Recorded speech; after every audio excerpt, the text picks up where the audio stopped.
So welcome everybody. I speak in English. We do have translation for German.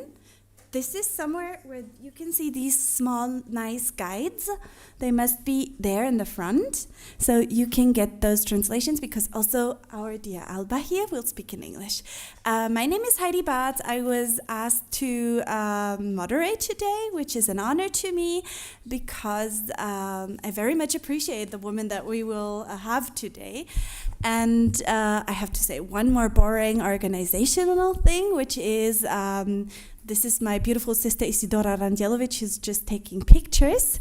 And if anyone is against taking pictures, it would be nice if you could raise your hand now so she's informed that you don't want to be on any pictures that we use for very good causes. Basically, our social media. Yeah. Anyone against it? No, you all made sure you look good? Great. So then welcome to everyone who is here in person and welcome to everybody who is on Zoom. And I have the pleasure and the honor to introduce my sister, Alba Hernández, which I met when she came over as an intern to Romani Pen. And I would say she's a fully trained Romani feminist because she went to all the big Romani feminist self-organizations in Europe to see what they are doing and to understand their work. And not only that, she only has 2 masters, and I have to read that. She has 2 master degrees. One master is in gender studies and law, and where she got a profound knowledge of women's rights. And she also has a master which is specialized in critical gender studies with a focus on critical Romani studies from the Romani University, as I like to call it, the Central European University, because we do have a lot of Romani experts coming from there. And her MA thesis was on the topic, come on, you wrote that, it's true. It was a comparative analysis exploring parallels and intersections between Romani feminist knowledge production and Roma national framework. I am very happy to have you here, and I should not forget that we both are also part of the feminist collective of Romani gender experts, which Alba herself founded as a means to bring Romani feminist and gender experts, which are young, apparently, because I'm the oldest. 35 is the age mid-level. Yeah, but anyways, she said that they have to get together, and it totally makes sense. Yeah, so I'm very excited to hear about your presentation, and I think you'll do a great job explaining yourself, what you want to talk about. So I'll pass on the mic. Thank you. Thank you, Heidi, for this amazing presentation of myself. I'm so happy to be here with you all. Let me begin by thanking and congratulating Romani Pen for first having me here, and second for creating this amazing project in which they are bringing Roma feminism, Roma activists, and Roma feminist narratives to the university, to public institutions in which most of the time it's very difficult for Roma feminists to reach these spaces. So I'm here in my capacity of researcher, and I will present a research that I conducted through Romani Pen a couple of years ago, in which we try to map out the current situation of the Roma feminist activists across some European countries. We did it through our own network, and of course we cannot say that this research represents the entire Roma feminist activists across Europe, but at least we can get a sort of idea of different challenge, needs, and situation of the activists in those countries.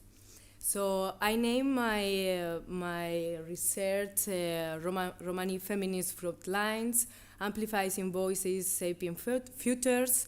And I will have a lot of slides in my PowerPoint, but it's because I want to bring here the voices of the Romani feminists that participate in the research. As I said before, it's very difficult for us to reach these spaces, so you will be able to read the quotes of the response of the questionnaire.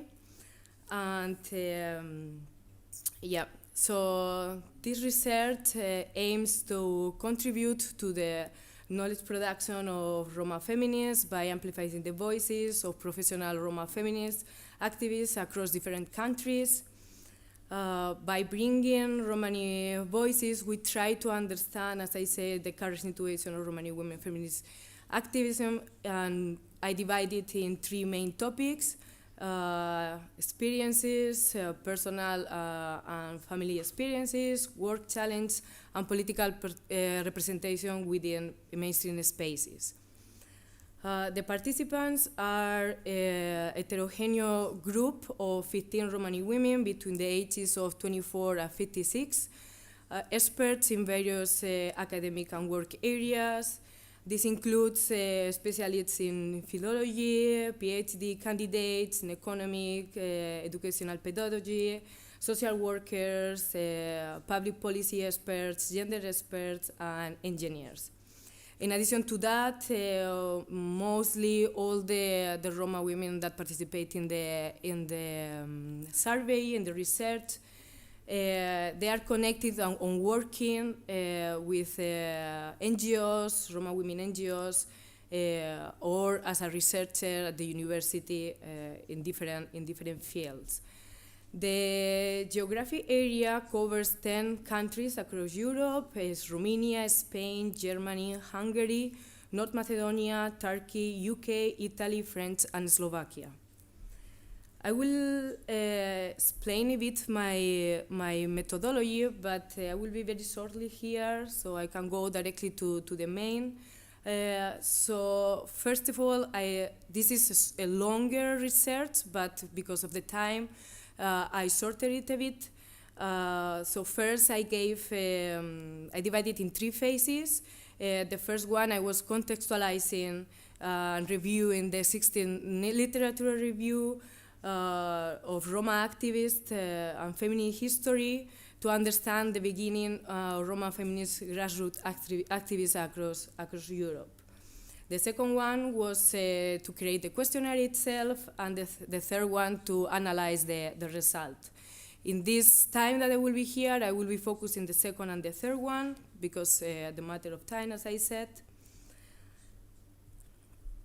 So the first cluster, I call it personal experiences as catalyst for feminism, and I asked the participant three different questions. What shape formed you as a feminist, as a Roma feminist? What inspired you to take a step forward and to enter in the activism? And the third one, how did you start to get involved in the Roma women issues? So starting by personal and family experiences, many participants attribute their feminist awakening to personal experiences deeply rooted in the patriarchal system and family dynamics. These encounters not only shape their values, but also serve as a start point for advocating for Roma women issues. For instance, many participants initiate their involvement after witnessing the obstacles of Roma girls that they encounter in accessing to education and overseeing disparities within their own families. If I might read a quote of 26 years old Romani from Spain, which she says, as everyone else, I was born a feminist, believing that all people, including men and women, should have the same rights, opportunities, and chance. But my experience with a patriarchal Roma father and a much younger white mother provide me with a clear and brutal picture of the world where women suffer from the societal roles depriving them from their dreams if they are other than providing free domestic labor. That was a strong one. The second one is about collective empowerment. which has been a key aspect for the formation of their feminist identity, which is often a collective process involving the coming together of Romani women, creating a supportive environment where shared experiences contribute to their activism and feminist values. This shared empowerment not only uplifts individual voices, but also cultivates a sense of solidarity, serving a powerful tool for social transformation and the advancement of shared goals.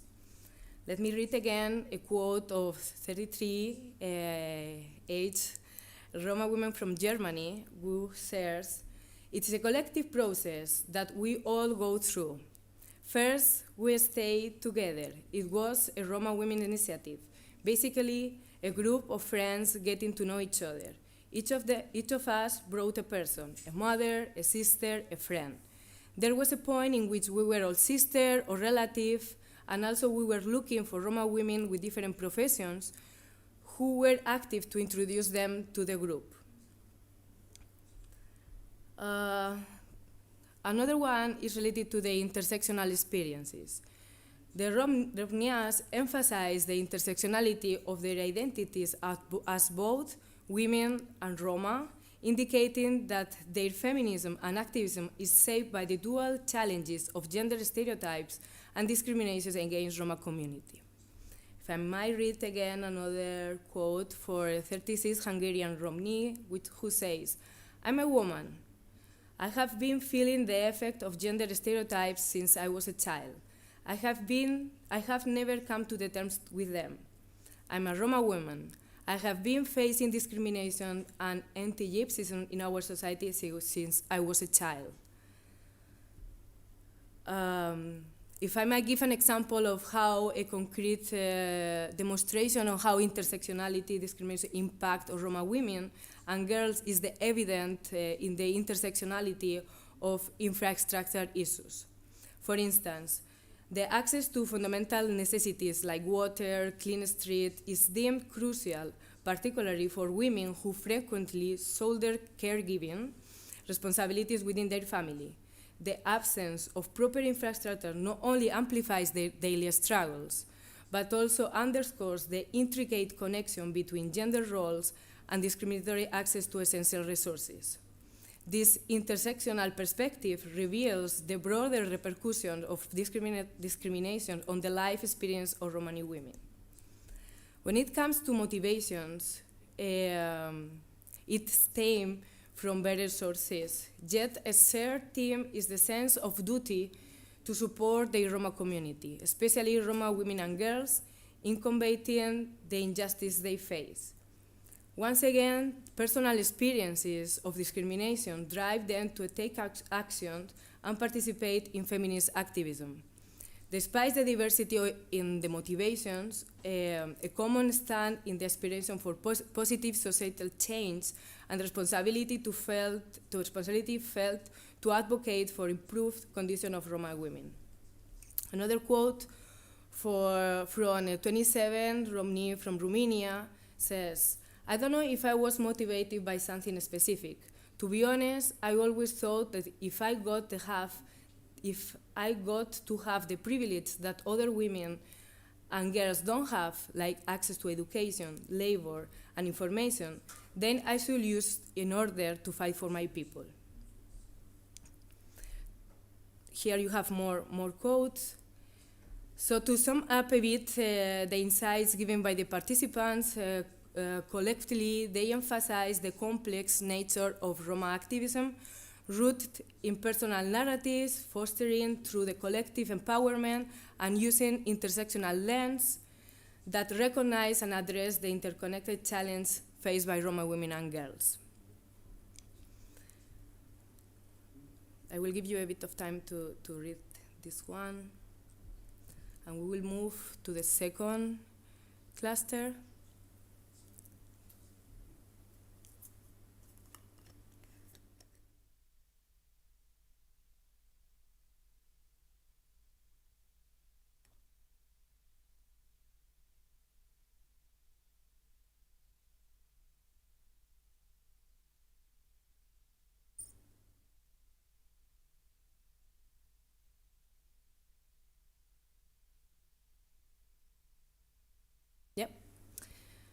Okay, let's move to the second cluster, which is the areas of work, challenges, and network. And here I asked two main questions. In which topics they are working with related to Romani women, and what are the challenges and limitations that they face as activists, but also as belonging to NGOs. So the chart, so I gave them different options and topics that they could click, not just to choose one. While responding the questions, so the chart shows that Romani women NGOs are focused on education and discrimination issues, which are taken as primary concerns. Further, the results demonstrate a multi-layer approach to addressing the challenge faced by Romani women and girls, such as health, employment, and violence. So here we can understand that Romani women apply simultaneous focus on various topics, responding to the interconnected nature of issues and the need to apply a holistic intersectional methodology. However, of course, to embrace all these two issues might imply some limitation and challenges within the work plan. So, if I might give another quote for a German woman, she said that we work in 3 levels of work: public relations, community level, and employment. As an employer, we try to be a feminist employer, to offer childcare, to offer possibilities to Romani women who are not able to get a job and who are not secure in the job they have, offering them a possibility to create their own network and empowering them. We can take this as an example of how Roma women NGOs, how Roma women spaces serves as a platform to combat the discrimination that they face within the labor system, providing opportunities for Roma women to secure employment, offering support while developing their own political agenda. Through their collective efforts, they not only navigate to overcome the systemic barriers, but also create their own feminist strategies to challenge the gendered anti-Roma discrimination within the labor market. When it comes to challenge and limitations, I will underline the complex challenge that they face. So, as I said before, this is a research that is mapping different countries.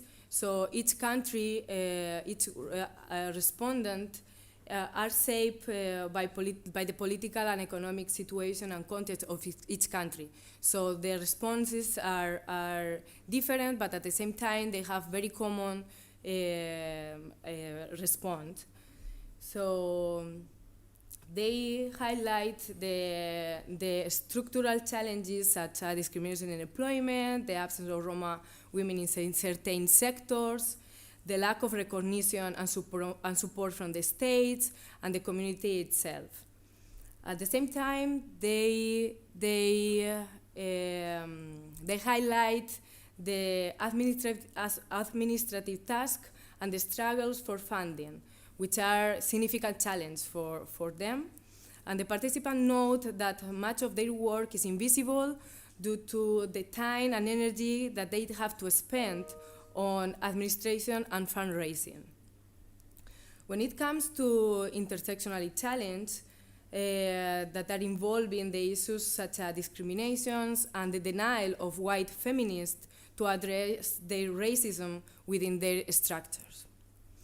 Other issues that was raised was the feeling of being isolated or unique in their roles that can lead to increased external demands and difficulties in focusing on the core political work. I will read out loud a quote of Romani from Macedonia, 45 years old, who says that many challenges Roma women are facing in my country. First, we don't have many Roma women who are in position to work. in the public sector. Even having university degrees, they're still facing with discrimination on the job market. Also, Roma projects and programs are not oriented on gender base. Mostly of the time, they are not long-term funds for projects for Roma women. And also that very small number of Roma women are active and participating in a political life. I want to bring here also, as Heidi mentioned, I'm part of the feminist collective of Romani gender expert, and in one of our internal meetings, we also have discussed about the challenge that we are facing within the labor market as a professional, as a Roma women gender expert professionals, and drawing from our collective experiences, some of the inputs that were shared was the pervasive racism and discrimination. Another one was the salary disparities, that we said that despite possessing same qualifications and experiences than non-Roma, Romani women often find themselves relegated to lower positions, limiting their access to higher positions and salaries. Another input that was shared and was common for us was the occupational determinants. We note a trend of being concentrated in lower paying social science related jobs within the third sector, restricting career development opportunities and again perpetuating economic inequalities. Overall, the situation not only sustains economic disparities, but also contributes to the further marginalization of Romani women within the labor market. I didn't mention that before, but additionally to the research that I'm presenting here, I'm bringing here also knowledge produced by Romani women, and articles, chapter books, that they are connected to the topic that I'm talking about. So I want to bring here, okay, I will give you a bit of time to read if you want these quotes.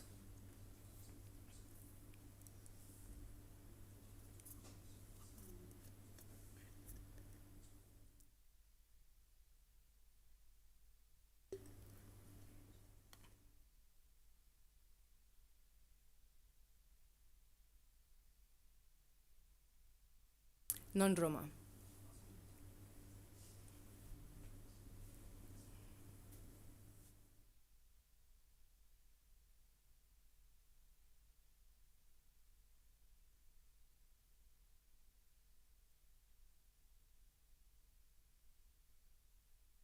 Yep. So as I was saying, I'm bringing here two articles. The first one is written by Angela Kotze in 2009, entitled Missing Intersectionality, Race, Ethnicity, Gender and Class in Current Research and Policy on Roma Women in Europe. And she brings two dilemmas that Romani women are facing. The first one is the intra-differentiation. She said that once gender differences come into focus and Roma women are seen as a group that is confronted by the set of specific problems and might have different needs from Romani men, the logic of further differentiation is set into motion. The second dilemma that she's presenting and the Romani women is confronting as they attempt to argue from a position that looks at the intersection of racism and sexism and is a danger of further stigmatizing the group by exposing intra-group hierarchies. Opening up the debate about gender inequality becomes then an issue of loyalty to the large Roma community. Ethnicity and gender are treated as separate categories which are assumed to create opposing political claims. After 6 years, Alexandra Oprea in 2015, through an article that she wrote named The Arranged Marriage of Anna Maria Siorba, Intra-Community Oppression and Romani Feminist Ideals, Transcending the Primitive Culture Argument. She states that criticizing intra-group practices Romani women activists are discouraged from protesting due to their fear of reinforcing dominant negative perception of Roma. The dynamics involved in criticizing intra-group oppressions are obviously complicated when the group in question is a minority facing a state-imposed domination, as is in the case of non-territorial nations such as Roma. Often, practices that are harmful for women within such groups are either ignored in the name of preventing cultural autonomy or criticized in a way that portrays the entire culture as a primitive.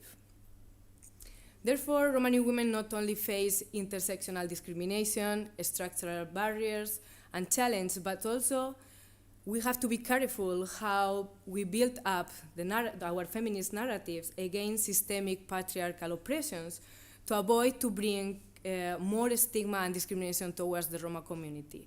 So we have to deal in between two lines to don't be misunderstood by non-Roma who already have set some sort of narratives about the Roma community. In summary, Roma women activists are engaged in a multifaceted approach focusing on education and discrimination to address the interconnected challenges. Collective efforts in Roma women space serves as a platform against discrimination in the labor system, fostering empowerment and feminist strategies. However, challenges persist, including structural barriers, discrimination, administrative burdens, and funding issues, emphasizing the complex landscape that these activists navigate. The third cluster is about intersectionality, visibility, and representation. Here I ask 5 main questions to the respondent, and I will go to the first. Sorry, see. Okay. Okay, Heide.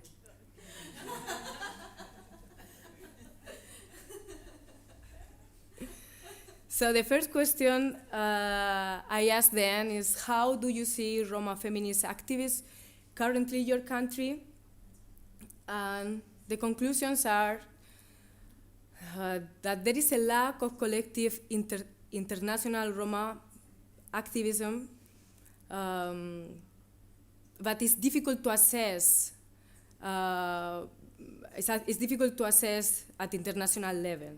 However, all the participants state that although there is not a strong collective movement across Europe, there is a strong individual Roma feminist activism. This activism can be represented either by each activist that they have their own connections, or through their NGO. So NGOs across Europe are having their own network from different countries. So this highlights the system of impactful individual efforts and organizational initiatives. Once again, financial constraints and lack of support. The absence of support are identified as a significant challenge in developing Roma feminist activism, particularly in Italy and in Spain. The lack of financial support limits the ability to mobilize women effectively. Despite the challenge, there are signs of growth and increased visibility or increased the visibility of Roma feminist activism, as the participant from Romania mentioned that the movement is increasing both within the country and also internationally, gaining more visibility and network opportunities. The respondent from Spain, they said that there is a recognition of the need to work with Roma women at the local level to empower them and to develop their advocacy skills for asserting their rights in public life. This highlights a focus on grassroots movement. I'm reading here a quote of 26 Romani from Spain, who argues that Still, we don't have a strong Roma feminist movement in my country and out of my country. I think that it's necessary to work with Roma women at the local level in order to give them capacity for developing their skills on how to advocate for their rights.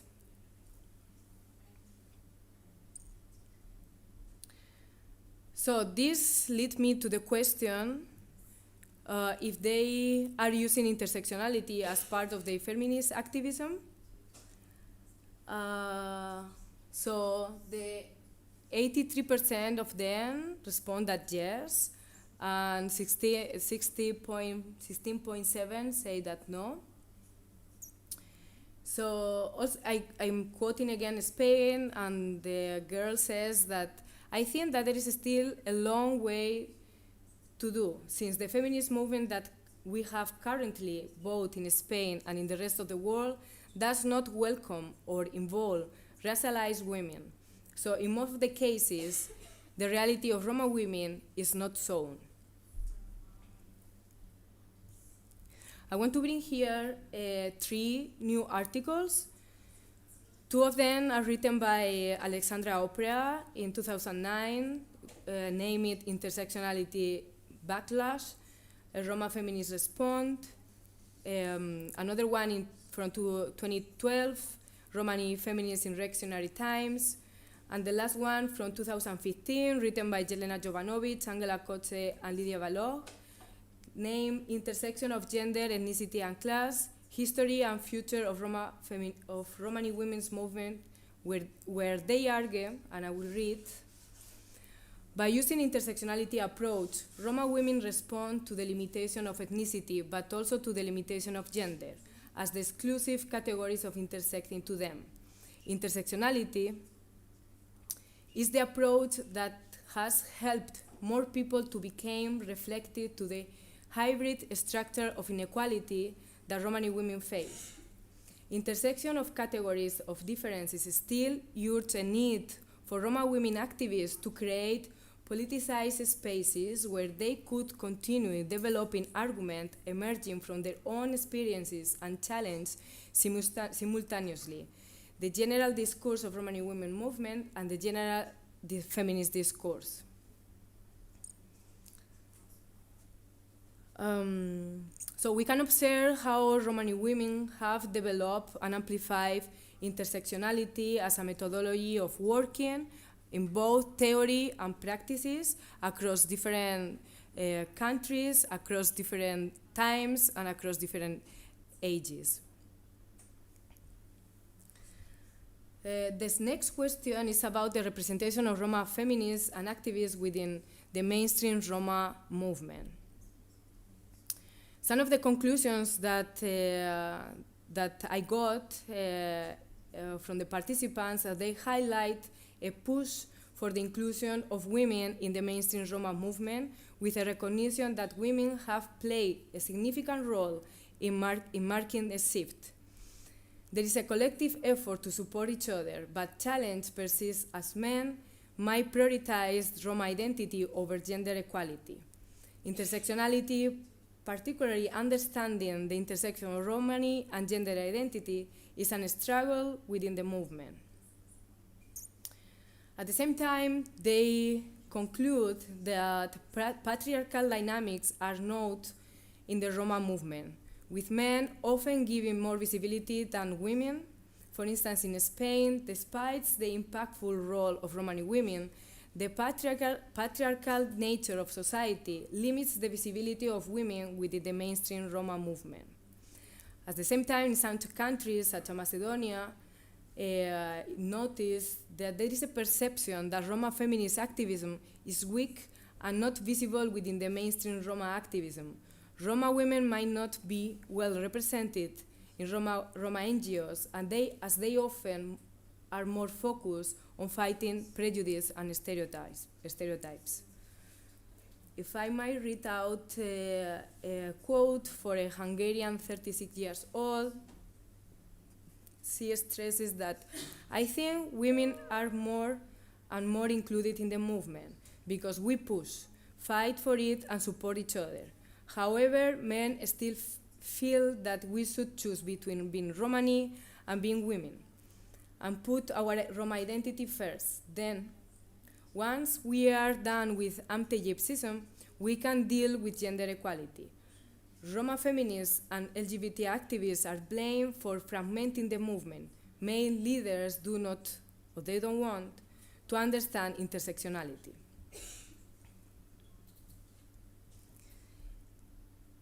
So the representation of Roma women feminists within the mainstream Roma movement is different from each country to another, with efforts to push for inclusion and recognition of the contribution of Romani women.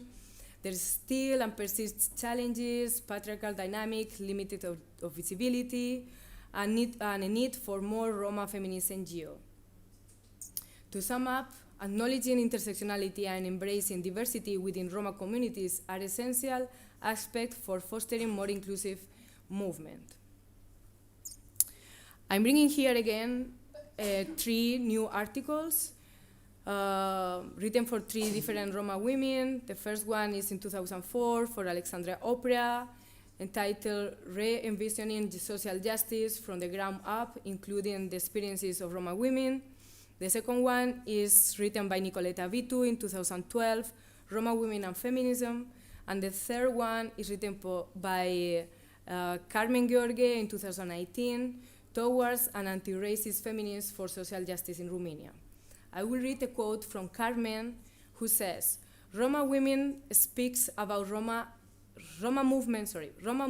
speaks about Roma in a homogenizing way, and does not refer to particulars within the group, or to the fact that there are differences and gender inequalities within. Many men counter-argued, saying that there are more women leaders in the organization compared to men. This was one of their arguments, but if you look at the position of power, positions within authority in decision-making, you see men in these positions. Overall, the positionality of Roma women feminists describe in their narratives a signal and a growing awareness of the nuanced positionality of Roma women, emphasizing their agency, contributions, and the need for more inclusive and equitable representation within the Roma activism. The evolution of these narratives illustrates an ongoing discourse that acknowledges the challenge faced by Romani women and critiques internal movement for potential gender bias. So the next question is about Roma feminism and mainstream feminism. Here I made 2 questions. How do you see the relation of Roma feminists within mainstream white feminism? Movement in your country, what are the challenges? And if Roma women issues are included on the feminist women equality agenda in their countries. So to the question of if Roma women issues are included to the mainstream, 50% they say no, 33% say yes, and 16% say that they don't know. So let's see what are the conclusions. The first input is about complex relationship. The connection between the Roma feminism and mainstream feminism is marked by a combination of inclusion and exclusion. There is a common inclusion of issues. The collaboration occurs on common issues like sexism and gender-related issues, fostering understanding and shared goals.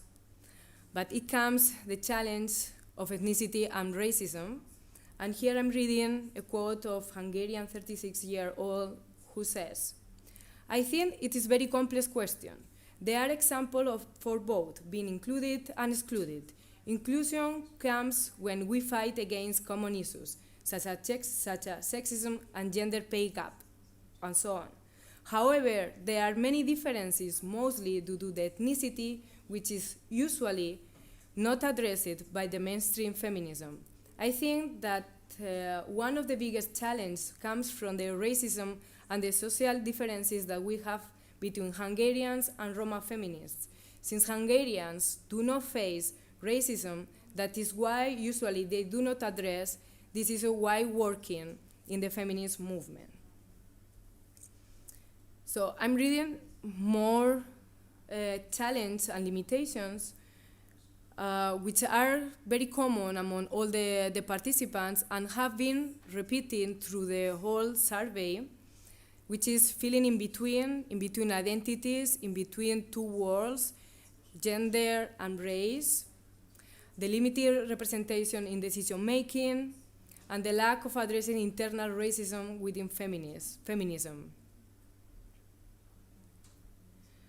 I'm reading a quote of 33 Romani from Romania, who says, "The biggest feminist organizations are white middle-class ones, which are open to Romani women issues, but are afraid to take them up or reluctant to change their approach most often.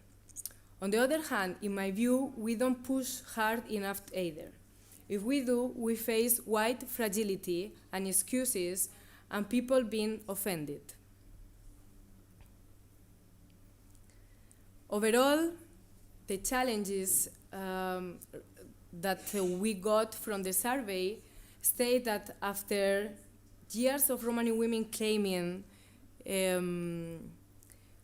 the lack of implementation of intersectionality as a theory and practical methodology within different mainstream organizations perpetuates the discriminatory situation of Romani women issues, which are based on gender, ethnicity, socioeconomic status, sex orientation, religion, migrant status. And this is because the discriminatory approach by both Roma and feminist organizations in every country that we asked. And to conclude, I'm bringing here eight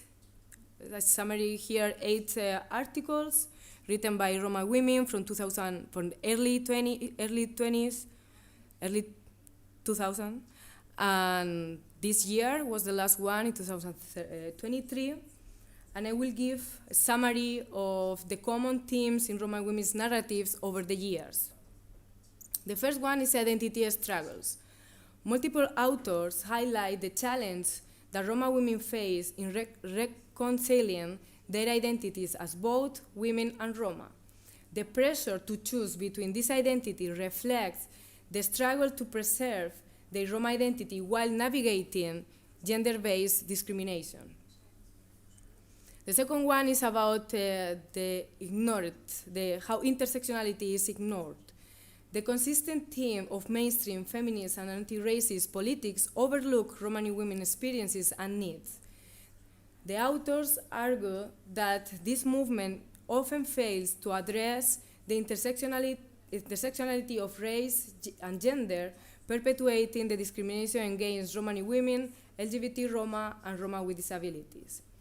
This lack of sensitivity towards diversity, combined with the presence of racism among some European feminists, underline the need to address the complexity of Romani women's experiences. And once again, the inequality in representation. The feeling of being in between two worlds, Romani women express that they are not adequately represented either in Roma nor in gender equality policies, creating an intersectional inequality for which the government is held on responsibility.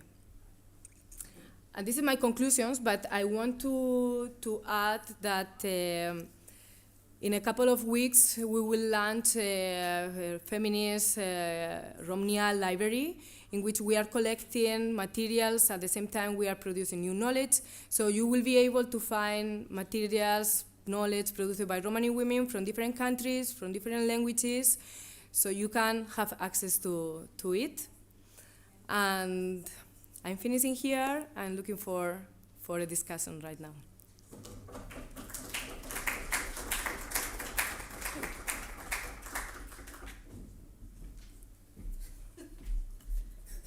Thank you, Alba. My job would be now to thank you for the presentation. It was very dense. And I think that there will be a lot of questions, so I will open the floor to those questions. Genau, ich sage es nochmal auf Deutsch. Die Frage kann auch auf Deutsch gestellt werden, genau. Also ihr dürft jetzt Fragen stellen, genau. Nandita? Why not? Why not? Okay. Please take the microphone so people on the Zoom can hear you too. Well, you put me on the spot, but that's fine. Just because I know you. Yeah, So. no, it's fine. Thank you so much for the presentation. You mentioned earlier like the very complex situation, like the Roma feminism within feminism in general, or white feminism. Do you have, I mean, maybe not a solution, but a way to deal with it for the organizations, but for, you know, is there like an approach or I don't know. Mm-hmm. Yeah? Claims. Yeah, maybe claims as well. Yeah. Yeah, so while we should have our own spaces as a Roma feminist in which we can develop our own political narratives, political agenda, I believe that we should have alliance. That's very important because the white feminists, they have the power, so we don't have that. They don't have the resources. They have all the spaces. So I would say that Roma mainstream feminists they have to work on their own spaces to make them inclusive, to work their own racism inside of their structure, to learn from Roma women, from minority women, and to make the space safe enough so we can address also those spaces. So I think that it's a responsibility of both, but I will put more responsibility on white feminism because, as I said, the majority of resources and spaces belong to them. So I will give these two lines of working. Mm-hmm. Do you want to add something? Yeah, and are there already some white mainstream feminist organizations in Europe which are on their way, you know, which are like doing this, opening and power sharing, or not a single one? Look at my sisters here. if they know some. I know that of course there should be some we might not know, and they. But if you not know, who should know then? Yeah. We are not connected to them, but I'm aware that for sure they are good allies, that they are trying their best to reconstruct their thoughts and their ideas and bringing more space for racialized women. But let's hope that we will see more and more in the future. Mm.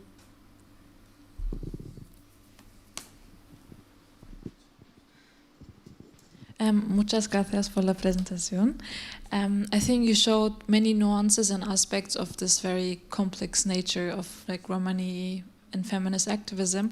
I have maybe two questions. How much time did you dedicate to this research, especially having so many international voices from all over Europe? And was there something during the research or the interviews that something, wait, I didn't think about this? Like what was kind of stuck with you and maybe you included it afterwards? Thank you. Thank you for the question. So, Heidi, I think that the total research took me between half and 1 year, like because I approached more countries, more Roma women from different countries, but at the end the responses didn't come in on time of closing the research, but it was a very extended one. I wanted to do like a big one, so mostly between 6 and 1 year of researching.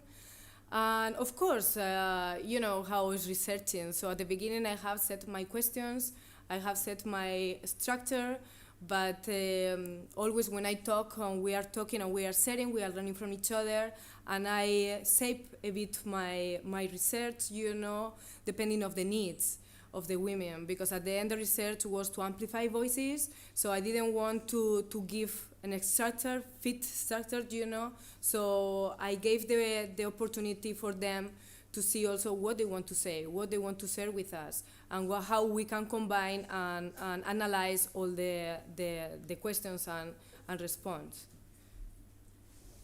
Gracias por las preguntas. Thank you. I have a question too. Did you do any kind of structural analysis of the self-organizations? Are they the similar kinds of organizations? Is this like many other organizations in NGOs generally, where you have like one person that speaks for everyone, or are they like all associations, or are they even businesses, or I don't know. I would be interested. Did you find any structural, or did you do that even to ask that question? No, I didn't focus on analyze the NGOs themselves. When I was doing the research, I was more focused on what individual has to say on their own NGO, their perspective. But as I said, mostly all of them they are connected to Roma women grassroots NGOs. There are differences of number of persons that they are part of the NGOs, but also the respondents were researchers, that they have some connections, but they were giving more as an individual. But that will be a good topic for the next research, Heidi.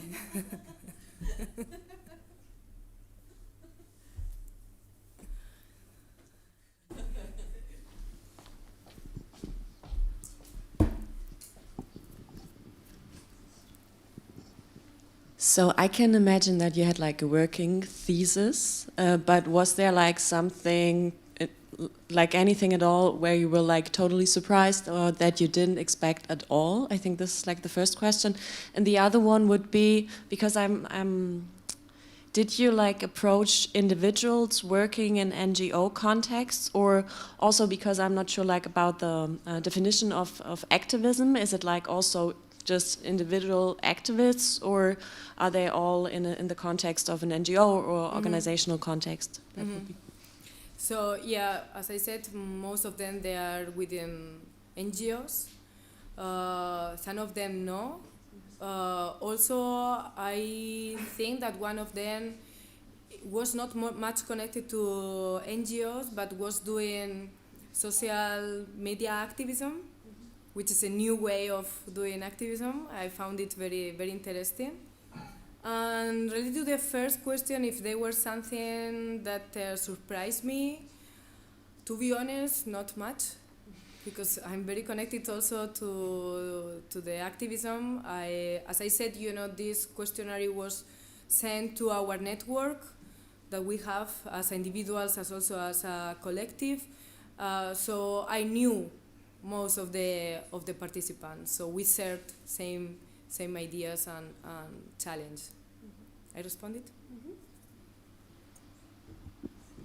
I have a question concerning the connection or cooperation of feminist Roma movements in Europe, or the 8 countries you researched. Are they kind of connected and cooperating, and if yes, how, in which parts, and how does it look like? Yeah, of course. I said that maybe through the answers, it's difficult to assess the transnational activism, but once is individually, the activists, they have a strong connection among all of them, among different countries across Europe, and also in NGO level. There are a lot of small networks that are working among different countries. For instance, they can be working in a project from Romania, Spain, Hungary, and Slovakia, and they have their network. There is another project that is going on between Germany, Romania, and Austria, and there is another network there. So this is the network that we are having. But of course, we are facing different struggles. Why we don't have across countries a more strong network? First, because we don't have funds. That's one of the main challenges that has been given an answer from the respondents. So Roma feminist activism and NGOs are underfunding. So I guess that the focus is on their own context to try to uplift the situations of their communities rather than maybe investing in international level. But the matter is the lack of resources. It's not because we don't know each other. We know each other. We have strong connections individually and among NGOs, but we don't have the space. We don't have the economic resources to do that. That's my opinion. Maybe my sisters will have another. Thanks. Hello. Since we are already talking about the target group or the people that you've interviewed, I was wondering if it was your intention from the beginning to concentrate on people with masters and PhDs, or if, I don't know, you were trying to come across, or you were trying to also reach out to activists from non-academic backgrounds. That's a good question. No, it's true that all of them, they have academic background. I think that also is because it's the network that I have. But it will be also interesting to see non-academic activists, because this is the perception that only through academia our knowledge is valid, but the work experience is sometimes even stronger than what the books are teaching you. So maybe I didn't find at that time women. As I said, it was a huge research. So it was I didn't even share all the research. So it took very long to answer the questions. So I guess that also some of the questions, maybe they encounter a bit, complicated, difficult, and so on. And I didn't, like maybe simplify the research. That could be maybe on me. But yeah, no, all of the participants has academic background.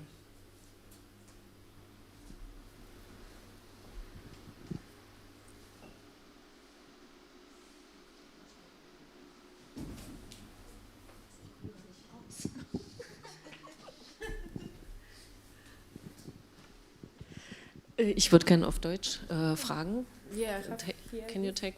Ja. Ja, vielen Dank. Yeah. Okay, vielen Dank für deinen Vortrag und den Einblick in die interessante Studie. Ich habe eigentlich nur einen Kommentar. Ich glaube, dass du sprichst davon, dass es nicht wirklich so eine europäische Verknüpfung oder Bewegung gibt von Romnja-Feminismus. Das ist eine deiner Thesen. Ja? Und du hast vor allen Dingen über diese strukturellen Problematiken gesprochen. Do you hear? Ja.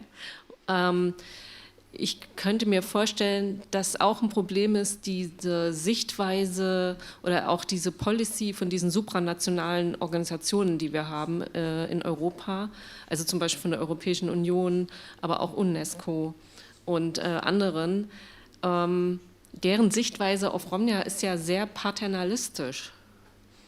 Die sind ja im Grunde so veropfert. Also Romnja als die absoluten Opfer, und ich meine, das hatten wir hier in der Vorlesungsreihe schon sehr oft, als Opfer zumeist ihrer Familien gesehen, ihrer Kultur, was immer auch das meint, und nicht, es geht also selten um diese gesellschaftlichen Verhältnisse, sondern eigentlich haben wir da auch sowas wie eine Rassifizierung und eine Ethnisierung von Romnja, und das behindert, könnte ich mir vorstellen, also vielleicht hast du auch eine Idee dazu, das ist glaube ich auch eine Barriere dafür, dass es sowas wie eine europäische Bewegung gibt von Romnja-Aktivismus, also feministischen Romnja-Aktivismus. I think that I understood what you said. Yeah, absolutely. I agree with you. There is a patronizing Roma women voices, Roma women narrative, and even Roma women work There is like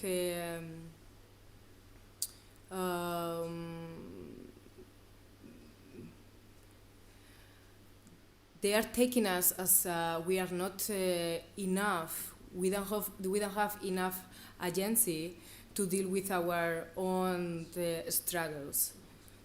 So I believe that also this is a structural racism that is very difficult for us to challenge. It's very difficult for us to overcome.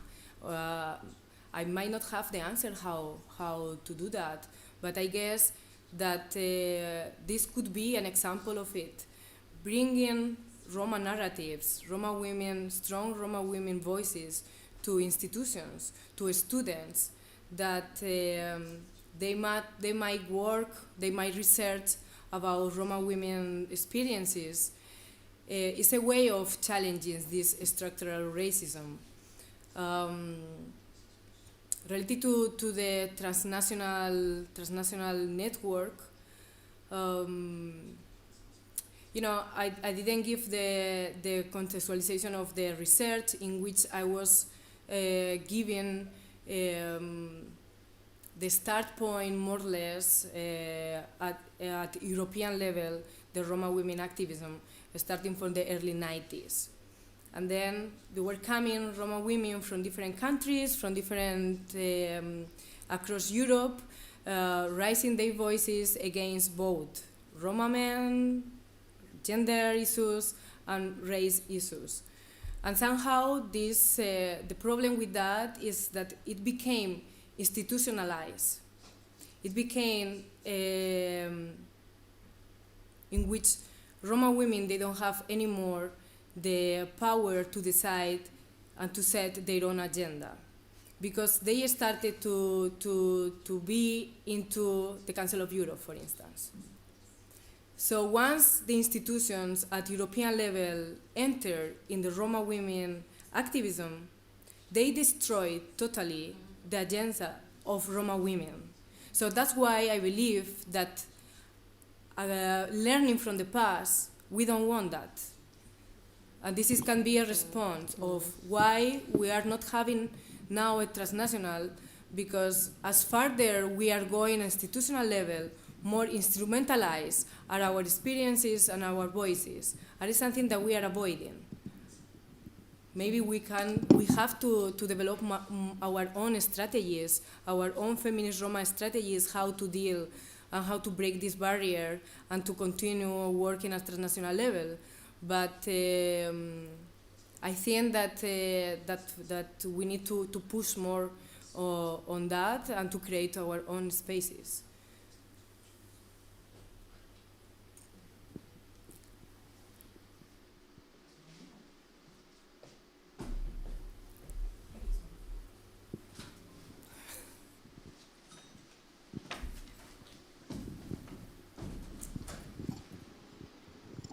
Yeah, I think maybe it's kind of a follow-up question, because I was also wondering earlier about, you know, how to address certain topics within the community without offering the possibility also to like, you know, yeah, like offering a space for stereotypes or like a lot of opinions about things. So is there a way out, or is it not possible to address like intersectional aspects within like institutions or like transnational institutions? Is this the consequence, that it's not possible at all? Was my question? I'm not sure if my question was. It's not very clear, Nandita. It's not clear. No. Oh, shit. Okay. So let me put it differently. I'm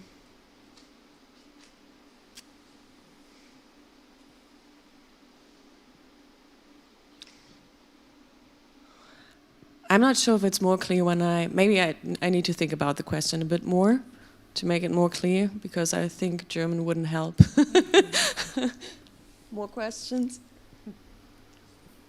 You can say maybe in German and I will use the translation. Yeah, but I'm not sure if it would actually, because I think my thoughts are kind of, yeah, I think.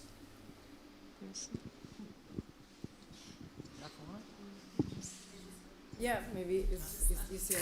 Quicker. So my question to you is actually, or it's a thought I'm having, because I struggle sometimes when, and we have this discussion very often, you know, about like how to talk about Romani feminism, and I do struggle with that concept of like, I wouldn't say as often Roma men as you do. I would say much more often patriarchy, and in general. And the thing is that what I wonder about is, would you agree, because I have the feeling I need to sum up what you're saying, would you agree that anti-racist policies, such as shown in the Council of Europe, who does these Roma women's conferences, are often very patriarchal because they are not considering feminist perspectives, and feminist perspectives are often racist, and then I mean, often racist, and then exclude Romani perspectives in general. And then, if this is the case, what are the gray zones? You know, because I'm sure you've talked about gray zones. What about feminisms of color? Or, you know, what are the gray zones that you can find where there's some connection happening between those things, except for the Roma, or how are Romani women navigating this? So where are they doing the allyships, you know, because they are still in both movements, I would say, or they are in their own movement, or I don't know where we are. Yeah. Yeah, if Roma women in different countries, of course, depend of the context of the country. But if I might here bring the context of Spain, Roma women feminists are doing the alliance with black women feminists, with Muslim feminists, with Latinas feminists, because they are minorities. We share with them sort of challenges, sort of values that we come together as a racialized women, and I guess that that could be one of the options to push more further the strength of different minorities that we are working on the same level, because the history shows us that in the moment that we try to assess or to include in mainstream movement, the first thing that we are facing is the questioning. They are questioning our culture. They are questioning our knowledge. They are questioning our, our feminism. They even don't validate our feminism because we are fighting for anti-racism, which, now, currently in Spain, the most visible women, feminist, knowledge production, blah, blah, blah, is a white, liberal woman who is saying that feminism cannot take different struggles. So starting by there, how we can, create alliance with those spaces which are not recognizing even our own identities.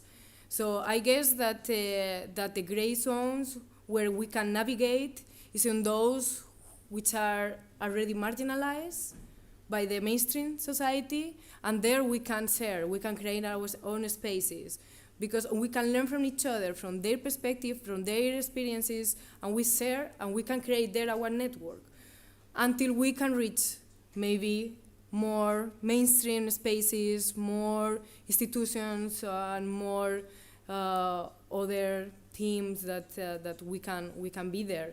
But I guess, and I think that for now on, how the white feminism is set, there is not a space for us.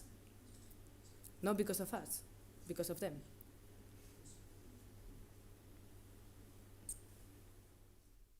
Andita, did you think?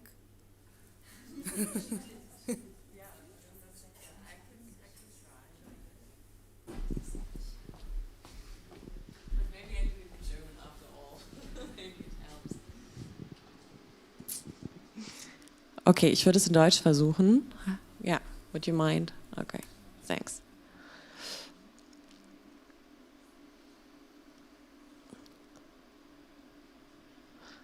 Okay, ich versuch's nochmal. Du hattest relativ am Anfang schon gesagt, dass es eigentlich so ein krasses Navigieren auch von so einem, ich sag mal, Innen und Außen ist, ne? Also weil gerade so über bestimmte patriarchale Strukturen zu sprechen, immer auch eine Angriffsfläche bedeutet für bestimmte Stereotype, die irgendwie von außen schon herangetragen werden und es sozusagen oft dann auch so eine vermeintliche Entscheidung ist zwischen Positionieren in der Community und diesen, genau, diesem Außen, was da irgendwie so kommt. Und ich glaube, daran anschließend war auch so meine Frage, wie könnte eine Positionierung in so institutionellen Kontexten aussehen oder besteht überhaupt gerade die Möglichkeit, sich in diesen institutionellen Kontexten zu verorten, wissend, dass es eigentlich immer wissen, dass eigentlich immer so die Gefahr besteht, dass das so instrumentalisiert wird und vermeintlich eigentlich so Stereotype nur reproduziert. Also wie kann so ein intersektionaler Ansatz wirklich gewährleistet werden unter den jetzigen Bedingungen? Oder geht es vielleicht auch einfach nicht? War das so ein bisschen klarer? Ich glaube, das schließt auch an eure beiden Fragen oder Kommentare auch so ein bisschen an. Yeah. Sorry. Yeah, so you're asking me how we can be within institutions, how we can bring intersectionality within institutions and avoiding at the same time instrumentalizing and or reproducing stereotypes. Like addressing them, but also not being instrumental. Yeah, so first we have to de-whiteness institutions. We have to work in the racism and sexism that are embedded in the institutions. And after that, I will say that Romani women, feminists, they must be part of institutions in order to work there, but not as a token, not as a, I have a Roma women here and we can, it's enough for us. And maybe even not Roma women, we have to have representation of Roma women in institutions. I don't know if we want to be there, to be honest, because the history shows us that the institutions are persecuting us, are murdering us, are discriminating us. So institutions for us are not a safe space. But at the same time, we understand that in the institutions are the power. So it's something that we are also trying to bridge through the collective, through the feminist collective, is to create bridges between Roma gender experts and certain institutions where we can work there, where we can raise our voices there, where we can use our intersectional methodology there. But of course, the question is where and in which section of, is enough to have Roma women in gender equality spaces in institutions? Is enough to have Roma women, feminists in minority institutions? I guess that no, that we should be mainstream in every domain, because we cannot work on feminism, we cannot work on creating policies in some specific domain where the survey shows that Roma women are working in a holistic approach. So we have to tackle every topic, every structure that is affecting us in order to get some gains. But yeah, that's a good question to reflect. Do we want to be in institutions or not?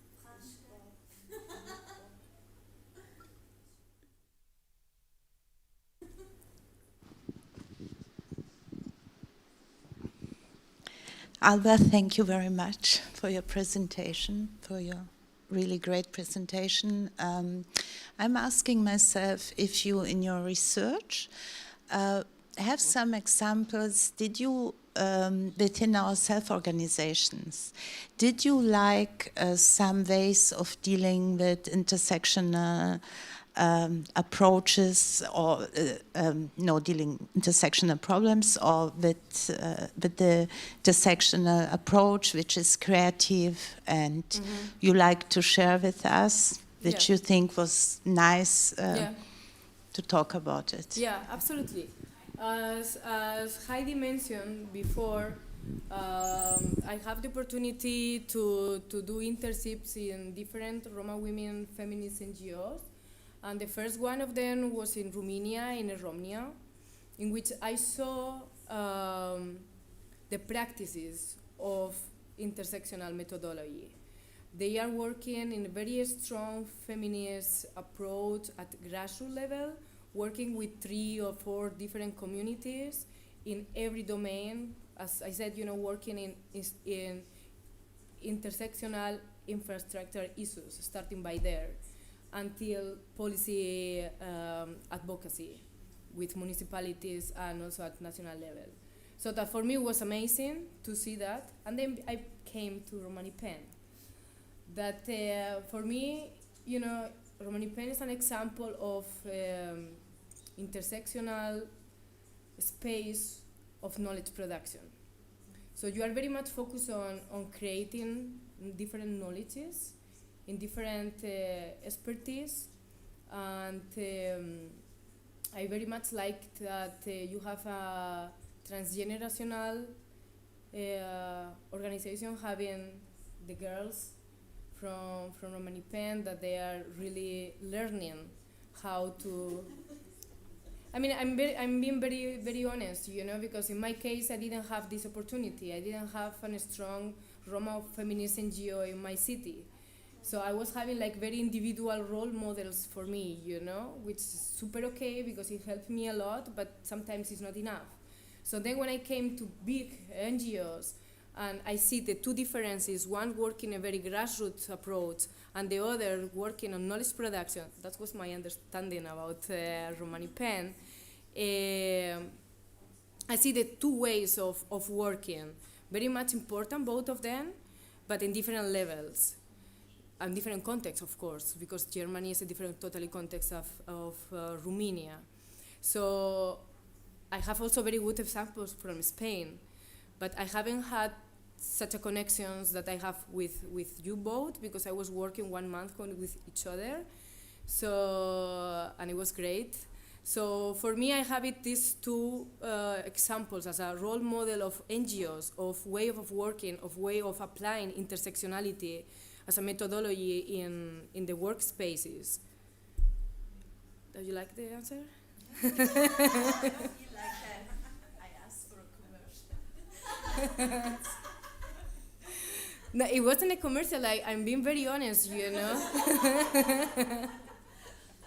I mean, I think that I'm a critical person, and everything I have is positive. No, I mean, that's why we continue working together. We continue in touch, because otherwise, if I would see something that I'm not agree or I not feel like, I would say, okay, there is a Roma NGO working, but since I'm still, connecting to you, to both of you, it's because I really like and I really learn from you, and I really take it as an example, of working.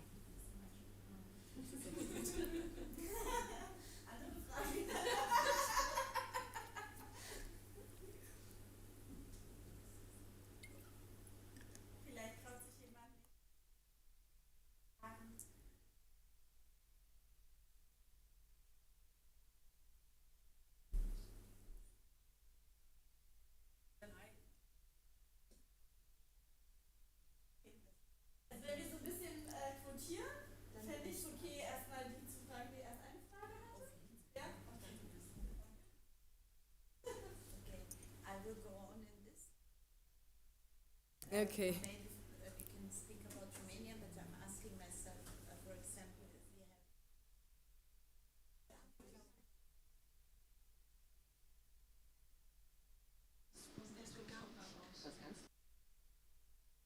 have. Yeah, maybe they are not. Hello? Yeah. Okay.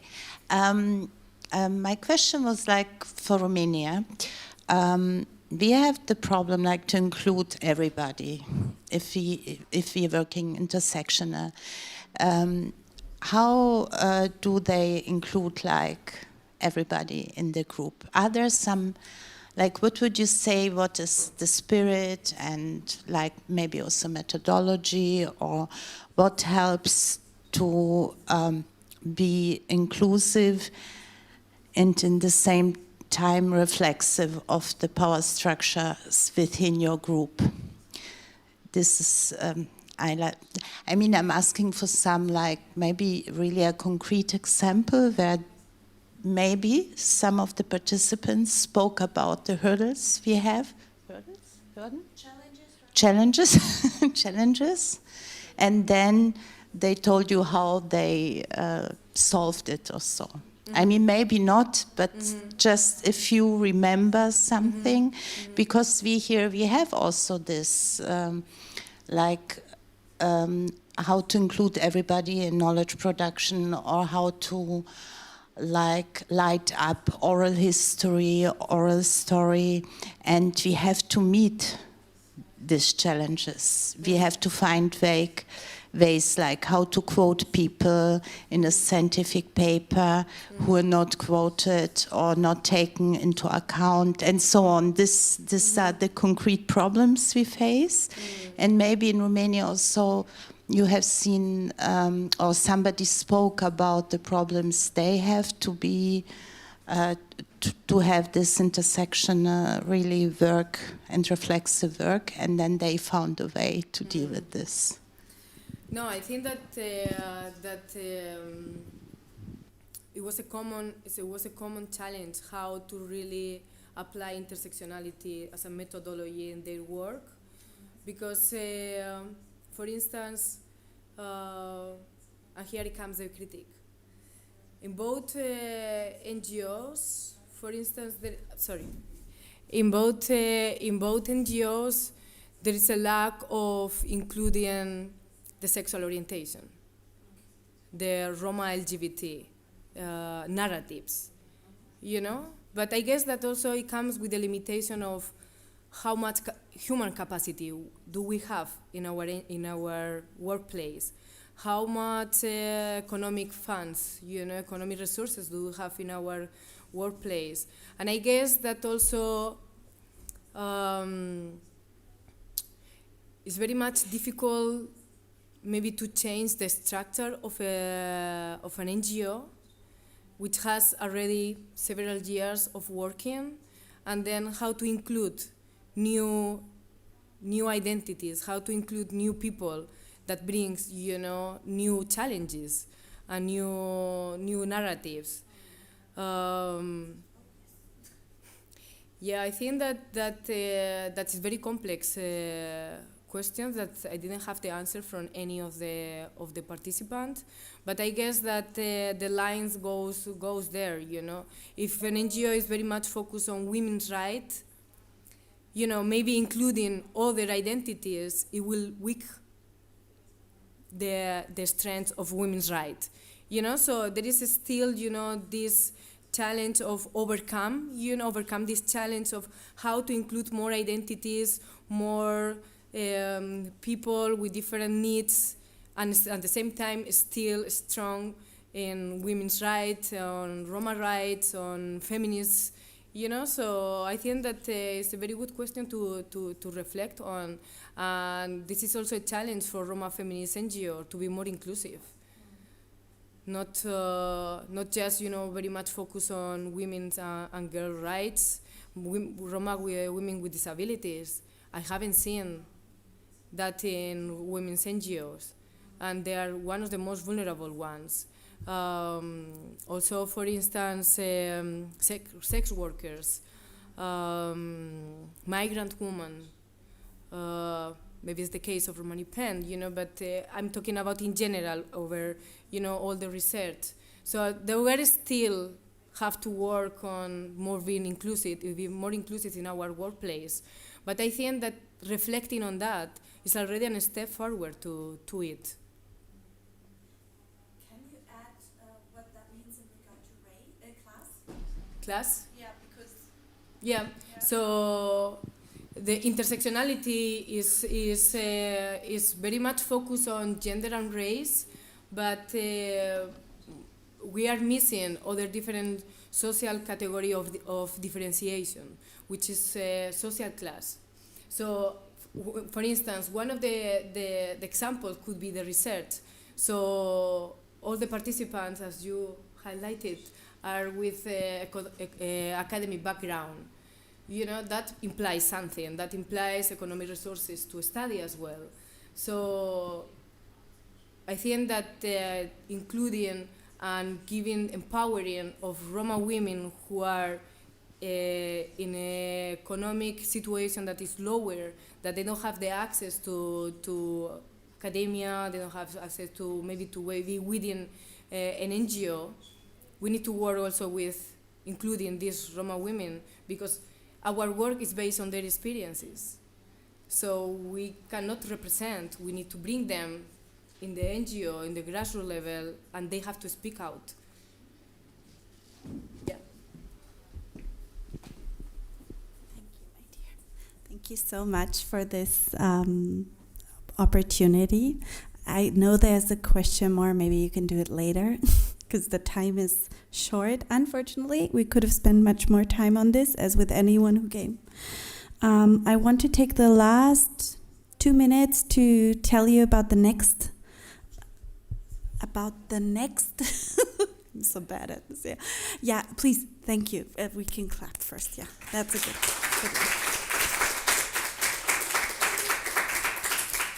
Thank you, the girl from the water. And so thank you so much for this. And we will come to the last event of our of this year in the Uni Romnja, and which is with Dr. Justyna Matkowska.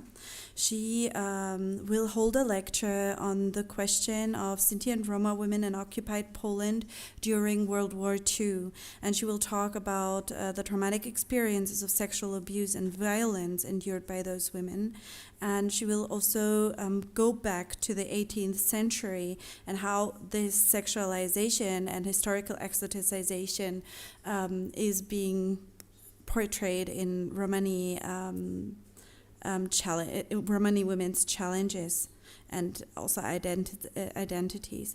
And we're very much looking forward to this other member, actually, of the Romani Feminist Gender Collective. She's looking at me how to say it. It's important.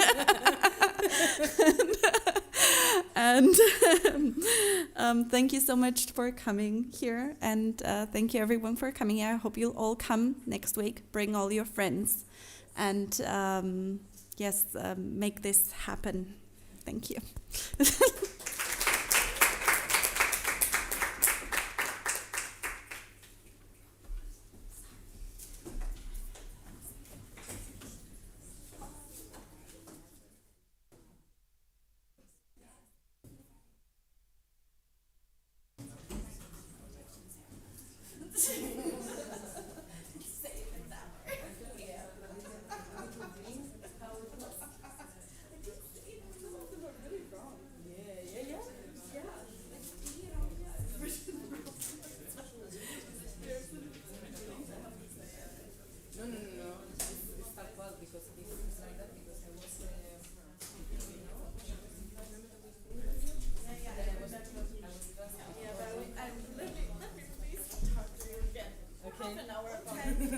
Ja, voll.